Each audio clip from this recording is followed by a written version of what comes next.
You're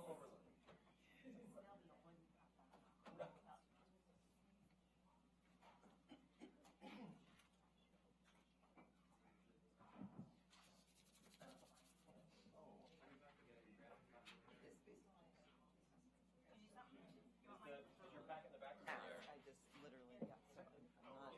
We'll see. It's fine.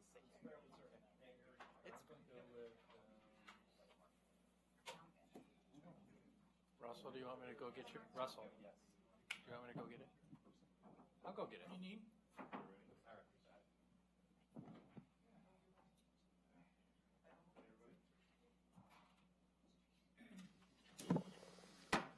Welcome, everyone. I'd like to call to order our regular City Council meeting for Tuesday, February 5th, 2019. Would everyone please stand for the Pledge of Allegiance? I pledge allegiance to the flag of the United States of America and to the republic for which it stands, one nation, under God, indivisible, with liberty and justice for all. Thank you, everyone. Roll call, Sylvia. Mayor Mays. Here. Council President Rosner. Here. Councilor Young. Here. Councilor Garland. Here. Councilor Browse. Here. Councilor Griffin. Here. Councilor Scott. Here. Thank you. We have approval of agenda. I move we approve the agenda. Second. All in favor of approving the agenda, say aye. Aye. Opposed? Motion carries. Thank you. Consent agenda. One item on the consent agenda, the January 29th, 2019 City Council meeting minutes. I move approve consent. Second. Moved and seconded. All in favor, say aye. Aye. Opposed? Thank you, Council. Citizen comments. Before we ask Henry forward, anyone like to address Council on any issue? All right. Well, we're going to step right up and ask Henry Kibbe to come forward. Henry just recently achieved the rank of Eagle Scout, and we're thrilled you're able to be here today. And tell us about your project. So my name is Henry Kibbe. It's Kibbe, not Hibby.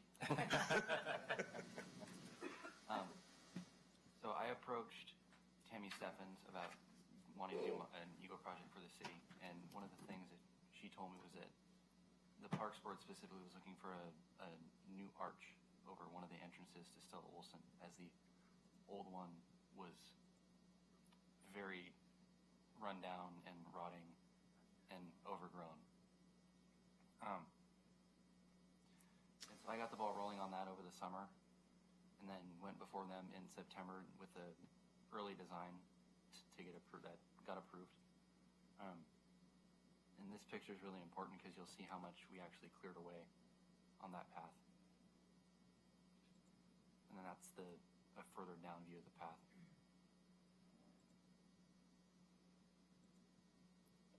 These are some other scouts clearing away most of the brush that was there. Took us about 3.5 hours to do all that.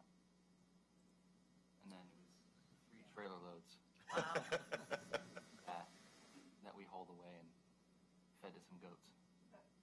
Oh, brilliant. Fed to goats. This is some of my friends digging the first of 2 holes that will eventually get filled with concrete. And I'll show you how. Well, this next one's funny. Tiny little holes. Yeah. Wow. I'm not small either. I was going to say, how tall are you? 6'6". Henry, tell the council how much concrete that was. 1,000 pounds in each hole. Are you glad you didn't have to dig those by hand? That hole right there, there was a massive piece of concrete from the old arch that was probably 3 feet down and a foot wide, and we had to sit there for 3 hours with a pick and a breaker bar. There's the bar right there. Break it apart. Ugh. Above and beyond. We were all really tired and angry after that. I bet. Definitely talk of using dynamite. And then this next one is the early mock-up of the sign that we had. before it got stained and painted. And then this is the finished product. Who made the sign? Ben Lapp. Ah, okay. And then there's, as you can see, there's a saw there that was on the previous arch that the resident who lives right next to the trail actually donated that to the original Eagle project, which is what that was. The first arch was actually an Eagle project. Oh, okay. He donated it to them, and Tammy had a desire to have that stay there, so we repainted it, refinished it, and hung it back up. Every detail is just amazing. And it's very appropriate because you may not know this. There, in Stella Olson Park back in the, I believe the early 1900s, there was actually a sawmill down there. Yeah. Is all that wood like a treated wood that's going to last for a long time? Or? The inside posts are all clear cedar treated, 8 inches thick, nice wood, and then the outside is the same thing. That we stain those with a waterproof stain, so you've got a lot of protection on there. It's going to last a long time. Yeah, beautiful. And then we actually got a hold of the guy who did all the new park signs that got put up around, and we asked him what colors the paint that he used. So that one, the sign that's there, matches everything else that's around town. And he's a smart Eagle Scout, too. Yeah. Did you get all the? Say all Eagle Scouts are smart. You hope so. Did you get everything donated? We paid for it, Paid for and everything was sourced through Conrad Lumber over on 12th and Sherwood there. Awesome. So about how many fellow scouts helped you on the project, and about how many hours total do you think you? 13 different scouts and 3 different adults and over 170 man-hours. That is a great job. I think this is one of my favorite Eagle Scout Yeah. projects. Beautiful. Yeah. And we see great projects, Yeah, but this is. we've had a lot of people come and speak, but I don't think we've ever had a presentation, at least not that I can aware of. And this is great to see the work that you did in the finished project. You set the bar very high. Oh, what's that say? That was a plaque we put on it just saying that I did it and thanking the people who donated some materials and helped finish it. And then we put a City of Sherwood. There you go. Sherwood. Nice job.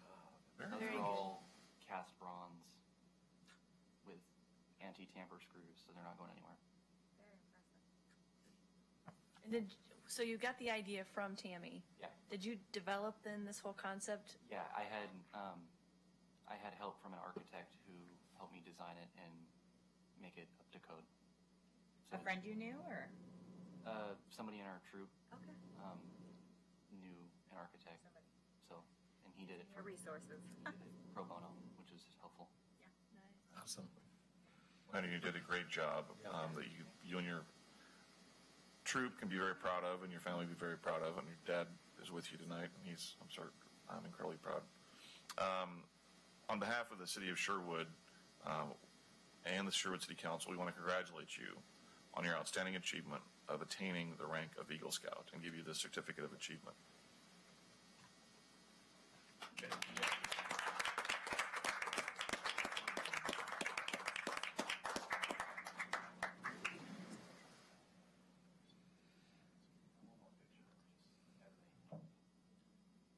Really fantastic. Very nice. And Any great other job. questions for Henry before he? Get out to do homework or something? Henry, how old are you? 18. So are you graduating this? Where are you going to go after that? Oh, nice. And do what? Awesome. That's awesome. Awesome. Well, thank you so much. Yeah, thank you very much. Great job, Dad. Yeah. Got a great son. So now we'll move on to new business. But just a reminder, Henry did a great thing. He contacted the city, and Tammy Steffens was able to provide ideas, and voila, a wonderful community project that the community is going to enjoy for years and years and years. It's awesome. New business, we have resolution 2019-001, opposing the adoption of House Bill 2001 in the 2019 legislative session. Julia. Good evening, Mayor and Council. My name is on the staff report, but this resolution and staff report was a group effort, getting input from Katie and Joe and Josh and council members, so I really appreciate it. The House Bill 2001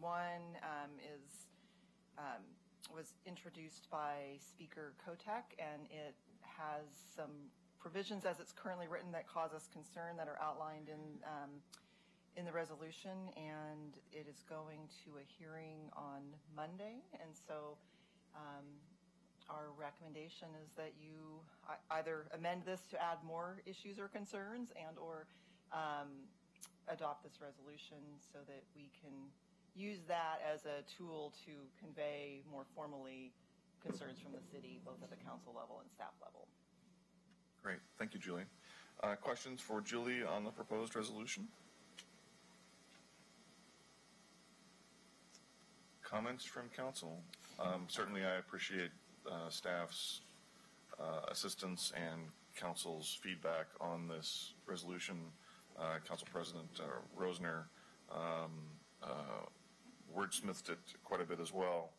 To acknowledge that housing is a challenge in Oregon. We certainly respect Speaker Kotek's aspirations to help that cause, but we want to be supportive. We think as the bill is written today, it definitely has some challenges and might likely have some unintended consequences and not get all the goals that's intended with the proposed bill. So it's important for us to give that feedback. Other comments or questions? I agree, and I thank everybody for putting this together, and I think this is one way as a council that we can show our support of asking our elected officials down in Salem to hopefully listen to some of our concerns and maybe revise some of the bills. Yeah, I think to that point, this doesn't, our opposition to the bill certainly doesn't mean, and the first two lines on here speak to that. It doesn't mean that we oppose affordable housing in Sherwood, but it just really emphasizes that we would like to, home rule is kind of the word that we use here, and be able to better dictate how we handle the housing situation here in Sherwood, how we plan for housing in Sherwood, what the impacts of that going to be. So if something is good for Portland, it doesn't necessarily mean it's going to be good for Sherwood. If something's good for Salem, it's not necessarily good for Sherwood. So we'd really like to, we feel that this goes a little too far in dictating how we plan for housing here in Sherwood. And so that's, for anyone who's watching online, this is available for you to read, and it does lay out, I think, in very good terms. So thank you to everybody who wrote this.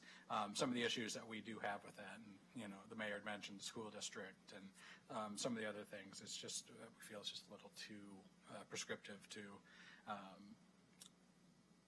how we would plan. I think House Bill 2001, as it's currently written, is a very heavy-handed, one-size-fits-all approach to the matter of housing.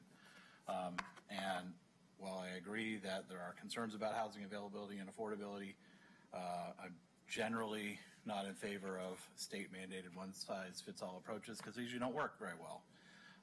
And they usually don't have the intended consequences and often have pretty negative unintended consequences. I think the idea that any single-family lot could all of a sudden be a quadplex or a triplex or duplex it's something that the majority of people of Sherwood would probably not welcome outside of their control.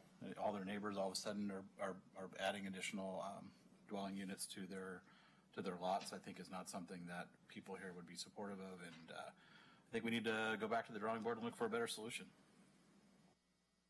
Yeah, and I'll just add, I agree with everything said here, and I think part of our message to Salem on this is we need tools so we can find ways to solve for affordable housing here in Sherwood that work in our community and our circumstances.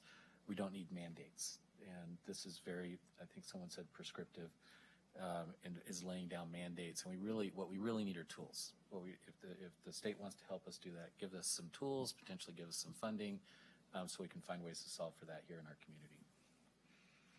So this has been a difficult one for me because of the arena that I work in and working with people who do not have shelter, do not have permanent stability. I appreciate the fact that there's an attempt to try to find something that will help people who need housing. I do agree that it is a heavy-handed approach and support the resolution. Any other comments? A motion? I move to approve Resolution 2019-011, opposing the adoption of House Bill 2001 in the 2019 legislative session. Second. Moved and second. Discussion on the motion. Hearing none, all in favor of approving Resolution 2019-011, opposing the adoption of House Bill 2001 in the 2019 legislative session, say aye. Aye. Opposed? Motion carries. Thank you, Council. Thank you, Julia and team. Public hearing. Sylvia. The Sherwood City Council will hold a public hearing this evening to hear testimony on Ordinance 2019-002, adopting Chapter 3.30 of the Sherwood Municipal Code, imposing a local transient lodging tax. The purpose of this hearing this evening is to allow the public to provide testimony. This hearing this evening will be conducted as follows. Staff will present a staff report. Questions, if any, by the City Council for staff. We will then receive written testimony. We will then open the public hearing for testimony, and your time will be limited to 4 minutes per person. Any interested person may present testimony. We will then close the public hearing. No other comments will be accepted. Final comments by staff, questions of staff, if any, by the council, discussion by the council. This is the first hearing before the City Council on this item. Generally, the council will hold 2 hearings prior to making a decision. A second hearing on this item is currently scheduled for February the 19th. However, in accordance with the Sherwood City Charter, council reserves the right to make a decision at the closing of this hearing by unanimous vote of all sitting council members. If you wish to speak, please fill out a testimony form and submit it to the city recorder. The mayor will recognize those persons wishing to speak, and any questions should be addressed through the mayor. When you come forward, please state your name and address for the record, as this hearing will be recorded. Thank you, Sylvia. Katie. Welcome. There we go. Good evening, Mayor and Council. So I wanted to present to refresh you. I don't know that I don't think all of you were here last time. It was almost a year ago, I think, that we did this in a work session. So I brought a bit of a refresher on the background of this, what we discussed at that time. It has taken a little bit longer to bring this to you and forward for a public hearing because of the fine-tuning of the ordinance and making sure that everything was done right, since this is the first time that the city is proposing a local tax. So Joe and Josh and I have worked together to try to get all the pieces of this wrapped up, and I've worked with the county to make sure that the county can actually do the collection piece of all this, since we do have an IGA in place since 2017, or an amendment to the previous IGA that now will allow us to have this local tax. So the background information, this is the only slide that's wordy like this, I promise. So back in 2003, the legislature passed the statewide lodging tax. The state currently collects 1.8% of lodging fees, but this doesn't go through the county, doesn't come to the city. This just goes directly to the state. Just so you know, that number is scheduled to go down to 1.5% in 2020. So just a heads up that number will be decreasing. In Washington County, they impose 9% currently from any transient lodgers who stay 30 days or less, 30 consecutive days or less. And the tax has been in existence since 1972, so for a very long time. Of the 9% that's collected in Washington County, 5% of the 9%, so not 5% of the revenues, 5% of the 9%. This gets a little complicated. In a minute, we'll do some numbers on what happens on a $150 night fee at a hotel, which is much easier, I think, than the way this is worded. So the original agreement that we had with the county was that the county would give us our portion of the county taxes as long as we didn't have our own local TLT. Then in 2017, a new IGA was proposed that allowed us to impose our own TLT without losing the city's portion of the 9%. And since then, several different cities have imposed local taxes. And so we presented this to you back in February of 2018. And we started Airbnbs we've been collecting some on, and through December, so through, I guess it's not last month, but through December, they have collected 3,220 on the, in the 9%, our piece of the 9%. So, me being uninformed, I did not know, I have not gone to Airbnb to ever explore opportunities to rent a room in town, but I didn't know we had some Airbnbs. Apparently we have a few.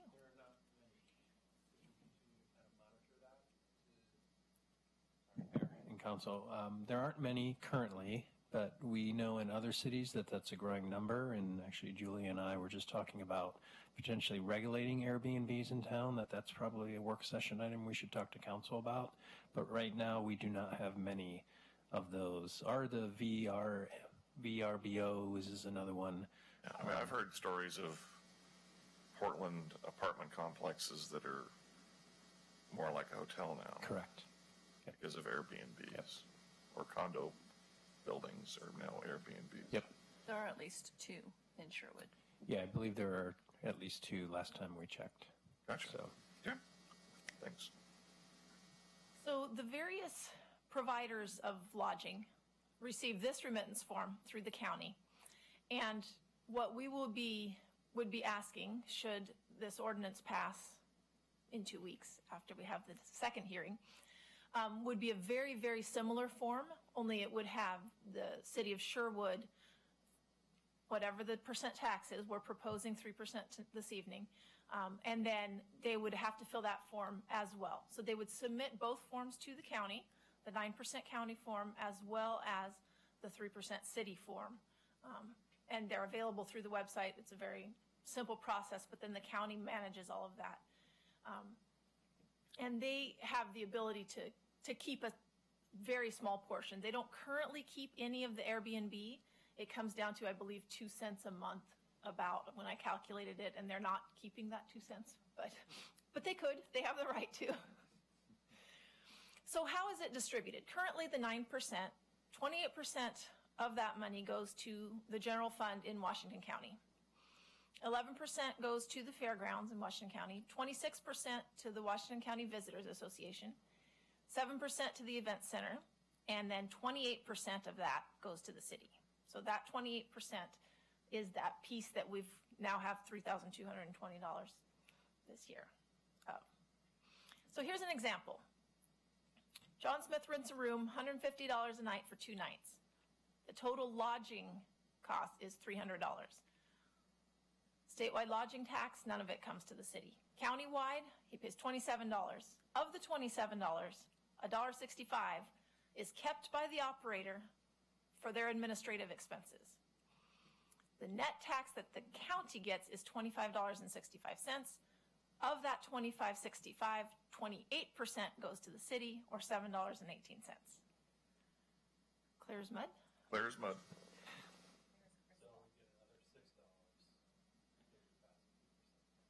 So we're going to, close. We'll do the actual calculation. There's these little pieces that get, because the operator gets to keep another 5% of that piece as well.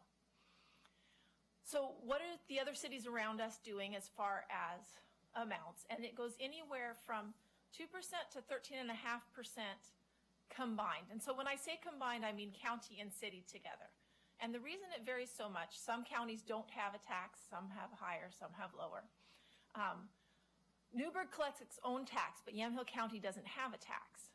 So Newburgh is lower. So for example, if a hotel in Sherwood were to compare to a hotel in Newburgh, they would currently they impose the same tax because they impose 9%.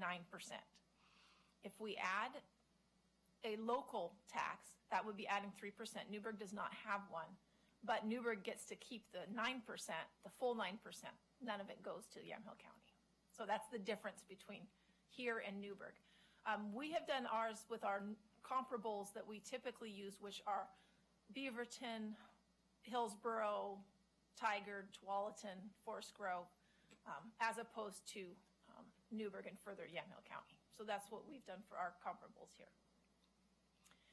As with the county, 5% is retained by the operator, and Washington County has the option of keeping 0.33% collection fee. That's the 2 cents I was talking about that they could keep. So this compares the surrounding cities. So the city amount to point out is that we have Beaverton's at 4%, Lake Oswego's at 3%, Hillsborough at 3%, Tigard at 2.5%. I'm not looking at Bend; it's there for a comparison, but Tigard and Forest Grove are both at 2.5%. And then Wilsonville's a little bit different because it's over 2 counties and they have differing agreements between the two. They get a piece of the Washington County of the 9%. They have an IGA and they get back 2.5% of that, unlike the other cities. So that's how the surrounding cities are. This slide, and it's a little hard to see with this many numbers on it, but basically what I wanted to show you is that you can now see that a variety of cities, so for example, if you look at the 4th line down, you have Forest Grove city tax, and you can see that in January of 2018 is when they implemented their city tax. So they started to collect a city tax on top of the 9% county tax that they were collecting. Same thing, Tualatin imposed theirs very recently. They started theirs in May. So we are in the same timeline as the cities that are around us as far as imposing these local taxes. These other cities have done it within the last year to 2 years. So let's take the same John Smith. He's renting the same room. He now has a local tax, which would be at 3% would be $9. The operator gets to keep 45 cents of that $9. The net is $8.55. The county gets to keep 3 cents. And we would then get $8.52. So the total lodging taxes we would receive would be the $7.18 from before, $15.70 here. Because so much more of the local tax goes directly to the city as opposed to being split out for the county itself. Now, what can this money be spent on? And I want to be clear that this public hearing we're holding today is not to discuss how we're going to spend the money. The goal of this ordinance is simply to discuss, to set up the framework to impose the tax. There is no ability to spend any of that money at this time because there is such a finite amount.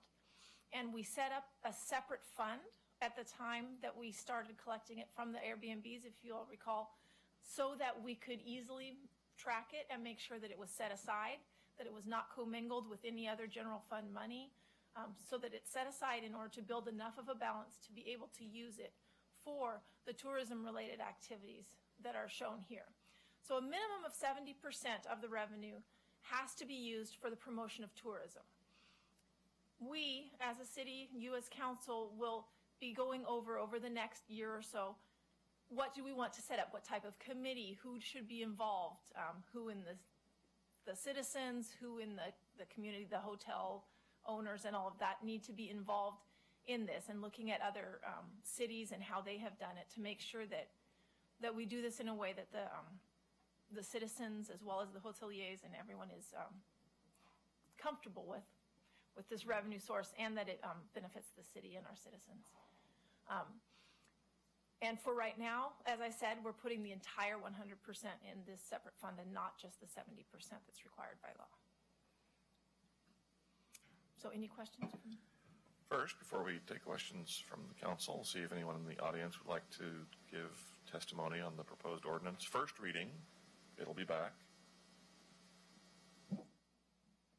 Going once, going twice. Seeing none, we will close the public hearing portion of this. So until our second reading in a future meeting.